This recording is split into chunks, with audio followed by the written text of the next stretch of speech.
Aka ina za ka baka tsaya ka ji alkhairi ba, kake ɓata datanka a banza ma? Wannan matar da kuke gani, wannan 'yar ƙasar China ce wacce take zaune a Lagos. Ta haɗu da wani saurayi ɗan jihar Yobe Local Government ɗin Macina. Yanayin yadda yake gudanar da addininsa da mu'amalarsa, tana ƙaunarsa kuma suka fahimci juna. Yanzu haka zancen da ake muku, insha Allahu wannan mata fa ta karɓi addinin Musulunci. Mai girma Alhaji Dr. Bashir Al-Bishir Bukar Macina ya ba ta kalmar shahada kuma ta karɓa. Masha Allah, masha Allah, bari in sa muku bidiyon ku gani. You repeat what I would say.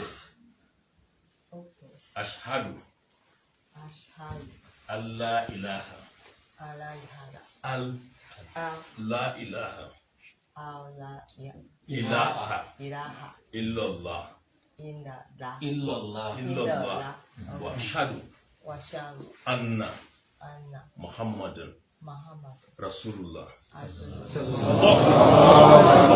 Sallallahu alaihi wasallam, sallallahu alaihi wasallam. Dan Allah duk wanda ya ga wannan bidiyo ya yi following, ya yi liking. Kuma dan Allah duk wanda ya ga wannan bidiyon, duk masoyin annabi ya yi share ɗinsa domin musulmai a amfana, domin duk wani musulmai ya amfana da wannan bidiyo.